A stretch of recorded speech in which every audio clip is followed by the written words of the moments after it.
Entonces, cuando tenemos en emergencia, viene un paciente disneico, polipleico, que venido a menos, ¿cuáles son las enfermedades con las cuales debemos de pensar sin necesidad de haber examinado al paciente?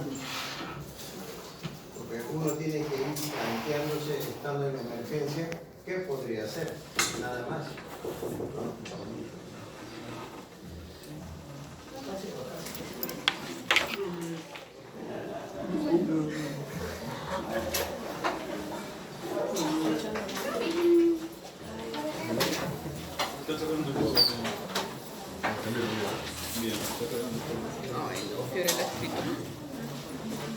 Fiorella ha scritto quello.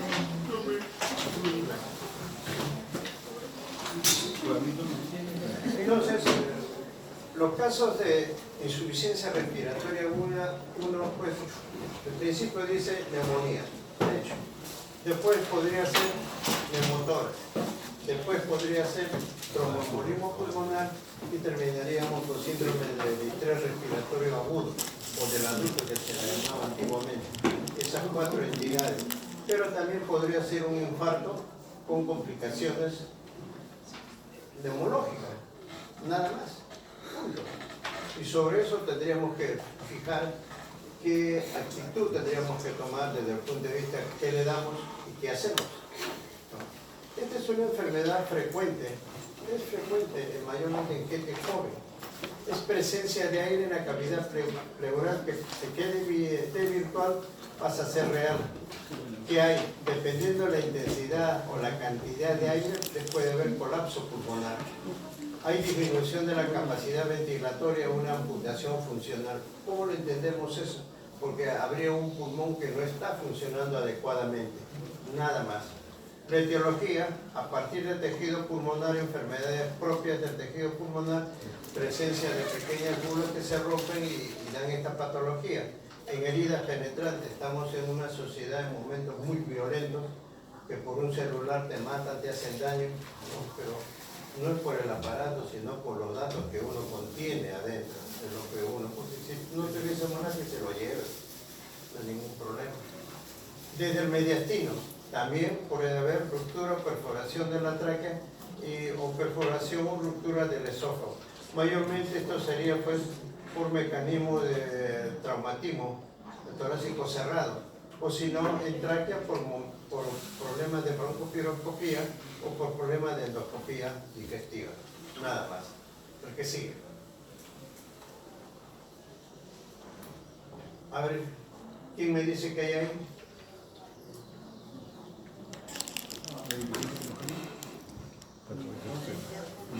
En realidad, yo he hablado con el doctor Carrasco, que normalmente la clase de imágenes es la primera en hacerse. Debió hacerse, no al final, porque prácticamente es lo primero que el alumno tiene que aprender a saber. Y entonces, ¿qué es lo que yo veo? ¿No? Nosotros siempre tenemos que ver densidad. Es como que llega verano, entran nuevamente a clase y uno va más o menos tostadito. Entonces uno dice, ha estado en la playa, no, de infrarrojo, que me puede. Entonces son densidades. Si nosotros vemos esta densidad en este mictórax, es distinta a esta está más negra, no, más densa, más radiolúcida. Entonces, si esto es así, entonces, ¿qué podría ser? Neumotórax. ¿Y dónde está el pulmón? Sería este, como está en la aurícula derecha. ¿Por qué no?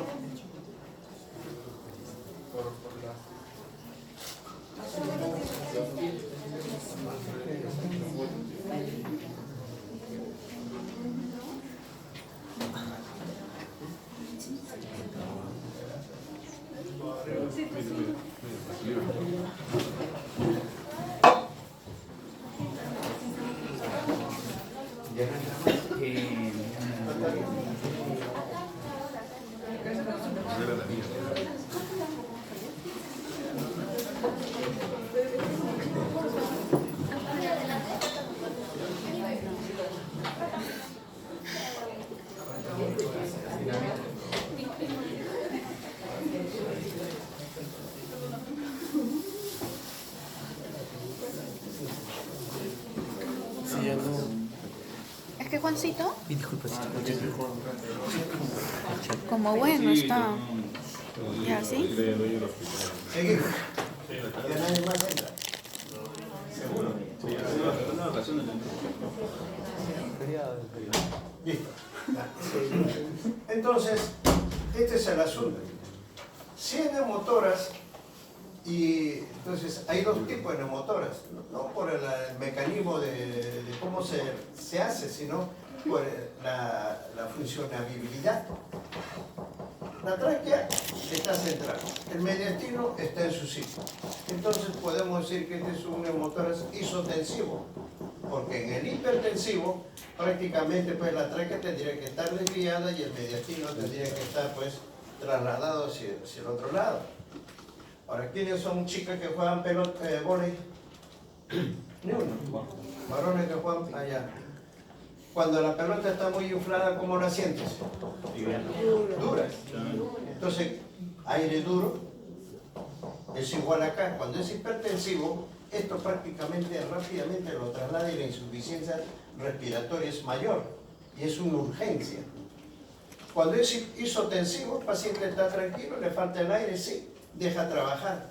En el paciente hipertensivo no, hay que pasarle abruptamente el drenaje para poder sacar de ese estado al paciente mayormente. El que sigue. Clasificación iatrogénico, ¿no? Postpunción transtorácica, cuando hacemos pues toracocentesis exploradora, cuando hacemos biopsias pleurales, se nos va la mano y podemos causar esto. Normalmente cuando hacemos toracocentesis lo ideal es pasar, tomarle una placa post-tórax, ¿no? Cuando hay infiltración, hay una fractura costal y por mucho dolor tenemos que hacerle pues una infiltración. Si no calculamos bien, podemos producir un neumotórax. El diagnóstico, ¿no?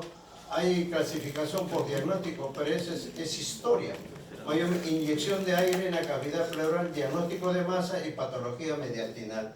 Antiguamente también se hacía para el tratamiento de tuberculosis.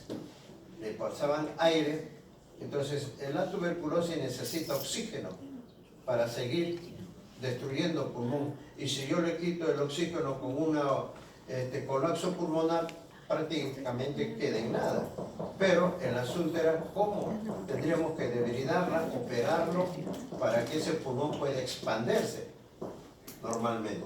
Terapéutico, acá dice tratamiento de TB, es historia también, traumático cerrado, barotrauma, ventilación mecánica, abierto, heridas penetrantes, habitualmente se acompaña de hemorragia. Entonces podemos encontrar un hidroneumotórax que cuando le hacemos la toracocentesis y extraemos sangre, y al hidroneumotórax cambia a hemoneumotórax. Podría ser espontáneo también. El que sigue. Aquí.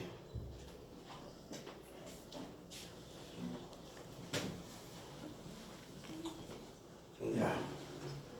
Este es un paciente VIH positivo que hizo un neumotórax. Se puede ver claramente acá, ¿no? Ahí está una franja en la computadora, la van a ver mejor. El que sigue, ¿no? Neumotórax espontáneo. Es el más frecuente. Se da en ausencia de factores antes mencionados, frecuente en los trastornos del tejido conectivo, síndrome de Marfan, el más conocido, R-Danglos, primario, idiopático, juvenil o rectogénico. No existe patología previa conocida. ¿Qué significa? Normalmente procesos neumónicos o procesos bronquiales pueden iniciar la aparición de bulas, que al romperse me puede dar esta patología. ¿Quién no ha tenido pues bronquitis en su niñez, en su juventud? Se da entre los 20 y 40 años de edad, a predominio de varones, base lesional, ampolla subpleural preexistente. Por eso los cirujanos de tórax, cuando es un neumotórax espontáneo, una vez retirado el tubo de drenaje, le toman una tomografía para ver si existen más bulas que me pueden condicionar neumotórax espontáneo posteriormente. Entonces, si es así, lo ideal al segundo neumotórax, hacerle pleurodesis, ¿no? Secundario. ¿Existe base lesional pulmonar previamente conocida o es el primer signo de enfermedad desconocida? En enfisema, pacientes con EPOC, en tuberculosis presente de cavidades muy cerca a la pared torácica, en asma, en fibrosis, etc. Se da en mayores de 50 años. ¿El que sigue? La patogenia son oscilaciones amplias y súbitas de la presión intrapulmonar acompañadas de un aumento de la gradiente de presión a través de la superficie pleural. Entonces, el dolor es por el cambio brusco de presión, mayormente. Isotensivo, que ya lo hemos comentado, hipertensivo, que también ya está comentado. Trastorno funcional neumotórax pequeño puede ser mínimo. Neumotórax mayor, la perfusión está reducida. Puede haber un cortocircuito que causa hipoxemia arterial, vasoconstricción compensatoria que desvía la perfusión hacia el pulmón, hacia el otro pulmón o el pulmón sano, que está bien ventilado. La mortalidad, 33%. Entonces, va a ser, o sea, entre el trastorno funcional y esta mortalidad va a ser pues en relación al grado de compromiso de la función pulmonar, ahora si es isotensivo o hipertensivo. Entonces normalmente uno tiene pues un pulso oxímetro en el cual podemos determinar bien cuánto está oxigenando y cuánto está la frecuencia cardíaca, y sobre eso debemos de trabajar. El que sigue. Aquí, por ejemplo, ¿no? Esta densidad es distinta acá. Entonces acá podemos hablar que hay un neumotórax, y cuál sería el pulmón. El pulmón sería a lo largo de todo esto, mayormente. Nada más. El que sigue. Neumotórax en clínica, dolor agudo, puntada de costado. Puntada de costado es un compromiso pleural y punto. Nada más. Manifestaciones vegetativas, ¿no? Del vago. Está sudoroso, está taquicárdico y está palidez. La palidez mayormente no es por pérdida de sangre, pero si lo veo demasiado pálido, o puede ser por un shock, ¿no? Por hipoventilación o un colapso que puede tener el paciente, sin necesidad de que haya sangrado. Pero eso también va a estar en relación pues a la historia clínica. Si es un balazo, una puntada, el shock tendría que ser pues hipovolémico por pérdida de sangre o colección de sangre dentro de la cavidad pleural. Hay de hecho, dependiendo del grado del compromiso, va a haber insuficiencia respiratoria, de igual forma cianosis. El diagnóstico de la exploración física, si llega el paciente disneico, polineico, pues no estamos para decirle pórtate bien, siéntate así, respira con no, de frente, uno va y percute. A la percusión que vamos a encontrar, timpanismo, ¿no? Abolición del murmullo vesicular, y si pensamos que está haciendo un hidroneumotórax, la succión hipocrática. Ponemos el esteto y chocolateamos al paciente una sacudida, y la sacudida me va a dar pues la presión de que la oleada, el signo de la oleada que vamos a encontrar. Aló, dime acá. No estoy fuera, ya estoy dictando clases.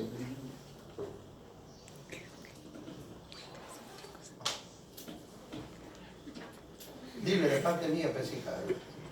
¿Ya? Claro. ¿Dónde está?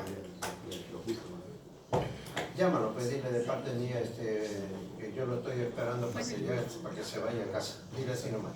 ¿Ya? Ya listo, ya chao. Entonces, el asunto es eso.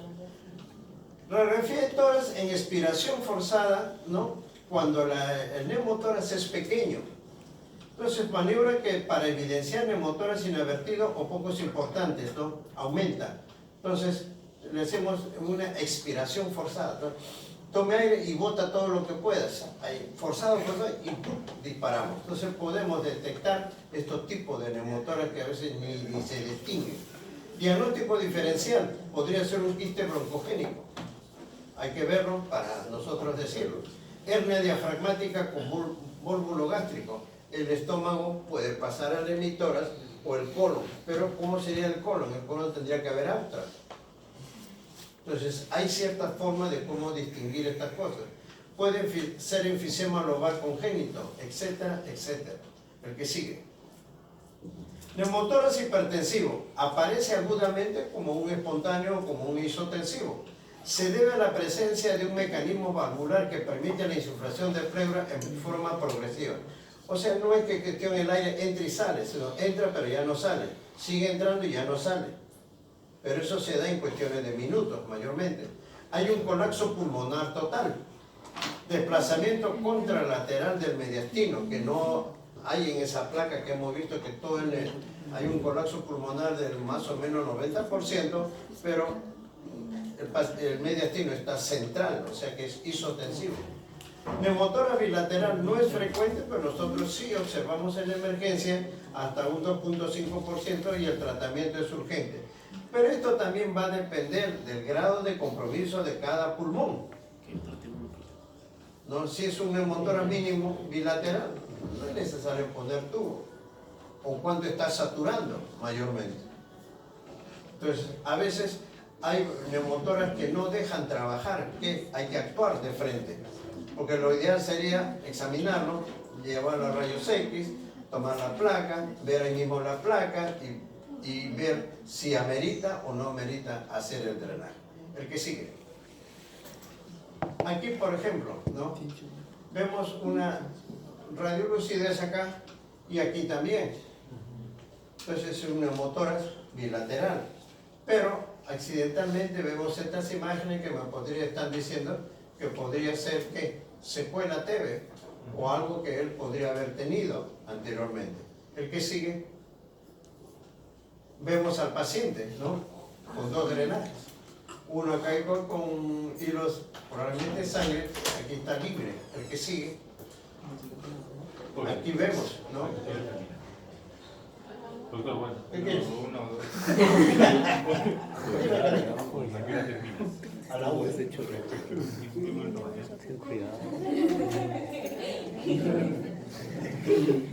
Entonces vemos acá, ¿no? Prácticamente esto está libre, blanco, ¿no? Y aquí está con cierta colección casi sanguinolenta. Entonces es bilateral. El que sigue. Y aquí está el tubo, ¿no? Y probablemente el otro tubo esté ahí. El que sigue. Neumotórax secundario. Supuestamente hay una enfermedad de fondo que me condiciona esta patología. Entonces, enfisema, asma, fibrosis intersticial difusa, EPIP, neumoconiosis, EPIP, síndrome de Marfan, hitoplasmosis, neumonía, bronquitis crónica, tuberculosis, cáncer del pulmón, esclerodermia, esteocitosis, coepidomicosis, etcétera, etcétera. Escogemos cualquiera. Escogemos neumoconiosis. Neumoconiosis es un EPIP o pulmón del minero, que debe tener un patrón pulso oxímetro. Si esto empeora, entonces, ¿qué cosa habría? Entonces, es una historia rápida, tiene fiebre, tos con palpación purulenta, no. Entonces, no es neumonía. Ahora, si me dicen, ¿qué pasó? No, tengo un dolor intenso y me falta el aire. Podría ser neumotórax. Entonces, esa es la intención, mayormente, de una historia clínica bien dirigida. El que sigue. O puede ser una neumonía que está bien controlada y abruptamente empeora. Entonces no vamos a decir que la neumonía pasó a un proceso de neumonía intrahospitalaria y por lo tanto los antibióticos que le estamos dando no son los adecuados. Lo ideal sería una placa. Aquí. Este es aquí hay algo, ¿no? El que sigue. El tratamiento se basa en que hay que recuperar ese territorio que se ha perdido por la presencia de aire. Entonces, si la presencia de aire en ese espacio, entonces es cuestión de retirarlo, ¿no?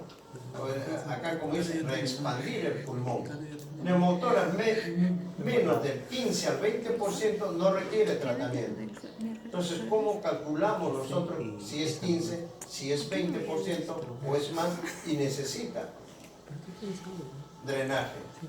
Entonces, ¿qué haremos con neumotórax que no necesitan tratamiento? Limitar su actividad física, porque si es joven, como dicen el neumotórax espontáneo, entonces está que quiere caminar, quiere deambular, le pones un suero, ahí de frente, queda ahí, y le ponemos oxígeno, ¿no? Oxígeno al 60% de concentración acelera la reexpansión. Entonces ya lo tenemos fijo a la cama y no va a hacer, o sea, estamos limitando su actividad física. Cuando el neumotórax es grande, hay que hacer un drenaje intercostal. Si supera el 20% o hay desmejoría clínica, hay que hacer el control radiológico. Si, como dice el cirujano, un neumotórax espontáneo puede ponerse recurrente, sí, entonces ellos le piden tomografía para búsqueda de cierta bula que podría haber en el ápice. Entonces tendría que ser una posición especial o mandar búsqueda paciente con neumotórax recurrente, búsqueda de bulas subpleurales que condicionen. Entonces al especialista hay que inducirlo a buscar esas cosas. Porque si no le decimos, toma la toma y punto, no hay nada y punto, y se acabó. Entonces, pleurodesis, ¿qué significa? Hacemos que la pleura, la visceral y la parietal se unan y ya pierda ese espacio virtual. Entonces, se va a endurecer la pleura. Entonces, el pulmón no es un pulmón atrapado, sino es un pulmón que va a estar limitada su función en la inspiración y expiración, porque la pleura se endurece, se engruesa. Ese es el problema en los jóvenes, mayormente. Entonces, acá, como dice, la pleura es instalando talco, yodo, tetraciclina. Puede producir reducción de la función pulmonar por la fibrosis, que está en ese momento ocasionando. La absorción del aire es 1.25% por día. En 4 semanas se requiere para la resolución del neumotórax del 35% no complicado. Si nosotros sacamos de neumotórax del 15 al 20% que no necesita tratamiento, sino fijarlo a la cama y ponerle aire para que expanda más rápido. El que sigue. Tratamiento quirúrgico. Frente a la primera recidiva, cuando se ha detectado mediante toracoscopía o radiografía la presencia de ampollas pleurales, ¿qué hacer en ese caso? Entonces, en caso también, tratamiento quirúrgico cuando hay neumotórax bilateral simultáneo, cuando existe una enfermedad de base susceptible de tratamiento quirúrgico, histidático, absceso pulmonar, NM, etc. Cuando persiste fugas aéreas a través del drenaje a los 7 días desde el momento de su ingreso. Normalmente si persiste el drenaje, o sea, el burbujeo que nosotros llamamos en la trampa de agua, entonces significa que es de alto flujo. Y por más tubo que le pongamos, porque a veces le ponen uno arriba y otro al costado, porque la entrada es mayor que la salida. Entonces tiene que ser más la salida que la entrada. Y entonces, si no logramos eso, hablar con el cirujano y cierre de fístula por segunda intención. O sea, o también cuando el pulmón permanece colapsado después del 7º día de tratamiento. Quiere decir, un neumotórax al 7º día, la pleura ya se empieza a engrosar. Entonces, hay que reparar todo eso.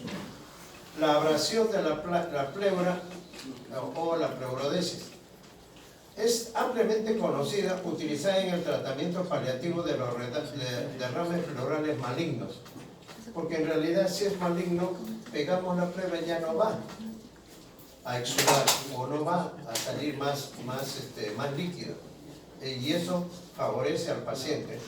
En pacientes con EPOC que no pueden ser sometidos a toracoscopía, agente farmacológico que se usa, tetraciclina, ¿no? Se disuelve en 50 mililitros en solución salina previa a la instalación de 4 miligramos de lidocaína, porque si se produce una irritación va a haber dolor, ya con el lidocaína estamos bajando ese dolor, ¿no? Entonces, ¿qué pasa? El paciente se lo pone de costado izquierdo, de costado derecho, boca abajo, boca arriba, para que toda esta sustancia irrite la pleura y se pueda pegar. Últimamente, dependiendo de la experiencia del médico, pueden usar talco, usar feleomicina, yodo radiactivo, que lo hemos usado en este hospital porque teníamos una unidad antiguamente, pero ya no tenemos esto. Entonces, ¿qué hacemos? Feleomicina, pero hay que pedirle permiso que esta droga nos lo brinde pues oncología. O tenemos que usar talco, pero tenemos que usar talco a través de una toracoscopía. ¿Qué sigue? Diagnóstico.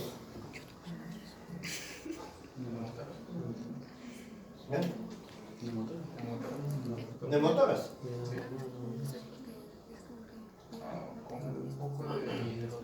¿Mm? Con mi doctor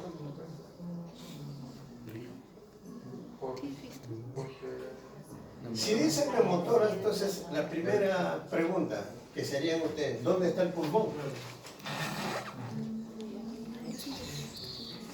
¿O cómo va? ¿O cómo es? ¿Cómo es la imagen típica de un neumotórax con colapso pulmonar? Este es un chico de 20 años que antiguamente nosotros dábamos pues certificados de buena salud pulmonar. Se toma su fotorrey y encontramos esto. Yo lo capto y le pido pues una radiografía de tórax normal, común y corriente, que es esta. Y lo hago ver pues, con el jefe, el doctor Peralta, todavía sigue en este mundo. Entonces, él me dice, pues, ¿tú qué ves? Una hiperlucidez compatible con neumotórax, pero mira bien. El neumotórax, ¿cómo estaría pues el ángulo opuesto diafragmático? Si es que hay colapso pulmonar, tendría que estar hiperlúcido también, pero aquí no, pues. Aquí como que a veces es algo redondo. Y bien se ve. Y probablemente el colapso pulmonar podría ser todo esto que tenemos acá, fino. Al final de cuentas llegamos a la conclusión que este es un quiste broncogénico. Pero el asunto es que este chico, pues, como su papá era militar de la FAP, él también quería entrar a la FAP y quería ser piloto. Entonces, pero él entrenaba muy bien. Carrera, básquet, strong, entonces remo. Entonces tenía buena capacidad pulmonar porque era pues joven. Entonces el mecanismo de compensación estaba ok. Entonces le hablamos al papá vino, entonces le decimos pues que tendría que operarse en el fin de que esto, reducirlo y que el pulmón que estuviera colapsado por un buen tiempo, son 20 años, no sabemos qué edad tendría o qué edad, porque a veces desde que uno nace no nos toman placa porque nos enfermamos en los pulmones y recién nos toman. Pero cuando el bebé, el niño o el joven es bien cuidado, ¿para qué tomarle placa? Como yo siempre digo que hemos trabajado mucho en TV, el alumno debe tomarse placa no para entrar, también debe tomarse placa para salir. Porque si ella entra con placa normal y le tomo placa al IRSE, quiere decir que la TB lo ha adquirido intrahospitalario. Y ahí el concepto eso de TB que se adquiere en el hospital es MDR hasta no demostrar lo contrario. O salen del hospital un mes más, se pueden tomar una placa. Pero cuando uno es joven y no tiene nada, no, por gusto, estoy bien, estoy gordo, no hay problema. El que sigue. La recurrencia, 52% después del primer ataque, 62% después del segundo ataque y 83% después del tercer ataque. Si hay una recurrencia, yo eliminaría esto y le haríamos pleurodesis. Entonces, nos evitamos. Complicaciones, hemotóras, hemoneumotóras, neumotóras recurrente, fístula broncopleural y empiema. Mayormente la cantidad de neumotóras ya no es tanto y la cantidad de empiema que vemos es casi nula. No veo mucho empiema últimamente. El que sigue. Este es el algoritmo, ¿no? Entonces, ¿qué es lo que debemos hacer, no? Entonces, cesan fugas, hay una reexpansión, se le hace una radiografía, conexión de válvula de Henrich. La conexión de válvula de Henrich es una válvula que deja salir, mas no deja entrar aire. Entonces, es bueno, una vez, 2 veces más lo hemos usado, usamos esto, a las 48 horas le hacemos su seguimiento radiológico, correcta reexpansión, radiografía, entonces retirar el drenaje y alta. No expansión a la radiografía, entonces hay que pensar en que sea usar un aparato de aspiración continua, ¿no? Y según eso, pues si hay expansión alta, si no, fugas o colapso, tratamiento sería un tratamiento quirúrgico, cierre por segunda intención. El que sigue. Entonces, este es un paciente, por ejemplo, que tendríamos que verlo en imágenes. Si ustedes ven, acá hay una hiperdensidad, ¿no? hipertensión, y una radiolucidez acá, que no es igual a esta, y de igual forma acá, que no es igual a esta. Este es un paciente que tuvo un traumatismo torácico cerrado por accidente de tránsito, y a mí me hacen la interconsulta, el que sigue. Pero no solamente tiene neumotoras, pero también aquí aparece, pues no, aire. Entonces tiene enfisema subcutáneo. Persiste la imagen acá y persiste la imagen acá, que se ve muy claramente. El que sigue. Vemos acá, vemos que hay aire en esta zona, ¿no? Pero está con colapso, y aquí hay sinequias que no dejan que esto se colapse totalmente, aire alrededor de la tráquea y aire dentro del mediastino. Entonces prácticamente el paciente es bien complicado. Aquí hay sinequias que no dejan que el pulmón se colapse totalmente. El que sigue. Igual, miren cómo diseca. Este es el pericardio y el corazón en esta zona. Miren, acá hay una sinequia, acá hay otra sinequia. ¿Qué pasaría si yo corto esta sinequia? Todo esto se colapsa. De igual forma, hay sinequias, y miren estas sinequias, si no, todo esto se colapsaría. Ahora, este pulmón tendría que ser pues negro si está bien ventilado. Pero miren la densidad, que no es, pues parece vidrio esmerilado, vidrio pavonado, vidrio deslucido, que me está hablando de una neumonitis. Y esto, con el tiempo o en horas, puede pasar a síndrome de estrés respiratorio del adulto. Pero si hay neumotoras, es un neumotórax pues, que no amerita pasarle tubo. Y si hay aire en el mediastino, tampoco. Entonces debe haber sido un buen traumatismo torácico cerrado, hay explosionado algo, o hay se haya roto, hay enfisema, pero no amerita pasarle tubo. El que sigue, miren hasta dónde este es esófago, ¿va? Este ya no es tráquea porque está el hígado. Entonces mira, sigue disecando, ¿no? Hay sinequia, ¿no? Sinequia, y esto es lo que veíamos en la placa de tórax estándar, normalmente en una hiperradiolucidez en relación a esto. Este paciente probablemente entró en síndrome de distrés y falleció. El que sigue, nada más. El otro